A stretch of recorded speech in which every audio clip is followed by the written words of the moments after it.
Hello friends, बरायबाय Bodo Rs.25000 official YouTube channel दा नोंथांमोननि राङारि अनसुंथाइ गभर्नमेन्ट स्किम्सनि बागै बिग आपडेट सफैदों बेनो जाबाय नोंथांमोननि लन आरो फ्रि स' बेनो जाबाय 25000 गेजेराव बेसेबां होनांगोन आरो बेसेबां नोंथांमोना नैबे 10000 खौहाय मोननो हागोन आरो बे 10000 रांखौहाय सोरबादिया मोनगोन बेनि सायाव मैयासिमा मोनसे बिग आपडेट एनाउन्स खालामबाय जे नोंथांमोननि स' राङारि अनसुंथाइ आरो बेखौ माबोरै एप्लाइ खालामनांगौ सोरजोंहाय नोंथांमोना बेनि सायाव आपडेटखौ मोनगोन आरो जाय नोंथांमोना Bodo Rs.25000 YouTube चेनेलाव गोदान साबस्क्राइब खालामना लाबानो जाबाय साख्रिनि आरो लोगोसे गभर्नमेन्ट स्किम्सनि बागै नोंथांमोनाहाय आपडेट मोनबाय थानो हागोन स' बिदिब्ला लोगोफोर जों थांनि फै अफिसियेल जों वेबसाइटआव थांनो एन्ड बेनिफ्राय जों डिटेल्सखौ नोंथांमोनजों शेयार खालामगोन आरो नेक्स्ट भिडिअ स' नोंथांमोननि राङारि अनसुंथाइ 2 लाख आरो लोगोसे नोंथांमोननि 1 लाख थ' बिनि सायाव नोंथांमोननि थाखाय बिग आपडेट दङ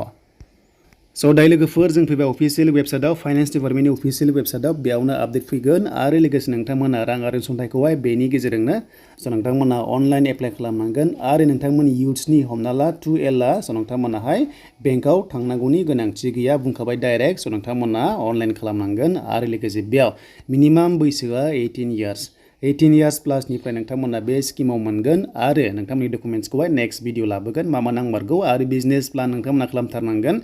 स' बिनि सायाव नोंथांमोना लासैनो भिडिअ मोनबाय थागोन दायो जेबो जाथ'वाखै नोंथांमोना मोनगोन दायो जों फैग्रोबाय जे नोंथांमोननि नैबे 25000 खौहाय सोर मोनगोन आरो बबेनिफ्राय मोनगोन बिनि सायाव मोनसे बिग आपडेट दङ दा जाय नोंथांमोना SCG अके हमना ला नोंथांमोननि SCG थ' नोंथांमोना जायफ्रानोखि सेल्फ हेल्प ग्रुपआव दङ स' नोंथांमोननि थाखाय बिग आपडेट बेनो जाबाय 10000 स' नोंथांमोना 10000 राङारि अनसुंथाइ नै दा बावैनो मोननो थांगासिनो दङ बेखौहाय चिफ मिनिस्टारा आपडेट होदों आरो बेखौहाय माब्रै मोनगोन बेनो जाबाय बे 10000 खौ लानानै बिथांमोना जायनाखि सेल्फ हेल्प ग्रुपआव दङ बिजनेस मावनांगोन हमना ला ना फिसिनाय बा हमना ला अमा फिसिनाय हांसो फिसिनाय दाउ फिसिनाय बेफोरबायदि मोनसे बिजनेस पारपसाव नोंथांमोना बेखौहाय इउटिलाइज खालामनांगोन बाहायनांगोन बे रांखौहाय आरो बे रांखौ सोरबादिनिफ्राय मोनगोननो हमना ला नोंथांमोना जिबिका साखि स' नोंथांमोना जिबिका साखि थायो स' बिनि गेजेरजों बिथांमोनाहाय एप्लाइ खालामनांगोन माने जिबिका साखिखौ फिल्डआव थिनहरगोन आरो बिसोरो सेलेक्ट खालामनांगोन आरो बिथांमोनाहाय 10000 होनांगोन साफायाव जायनोखि सेल्फ हेल्प ग्रुपआव दङ बिथांमोनासो मोनगोन स' बिनि अनगायै मोननाय नङा एन्ड जेब्ला 10000 खौ मोनगोन अके अब्ला स' जुदि मोजां खामानि मावोब्ला आरो नेक्स्ट इयारावहाय मा खालामगोन बेनो जाबाय नोंथांमोना रिभिउ टाइमनि जानानै जुदि खामानि मावदोंब्लासो नेक्स्ट इयाराव नोंनो 25000 होनाय जागोन होनना बुंदों स्किमखौहाय बेनो जाबाय सिमा 25000 होगोन आरो बे 25000 निफ्राय आरोबाव नोंथांमोनाहाय खायसेखौ होफिननांगौ आरो खायसेखौ होफिननाङा बेनो जाबाय 25000 आवहाय स' नोंथांमोना 50%ल' सुख'नांगोन अके बेनो जाबाय नोंथांमोना 12500 खौल' नोंथांमोना सुख'नांगोन आरो नैबे नोंथांमोना खावसेखौहाय फ्रियावनो मोनसिगोन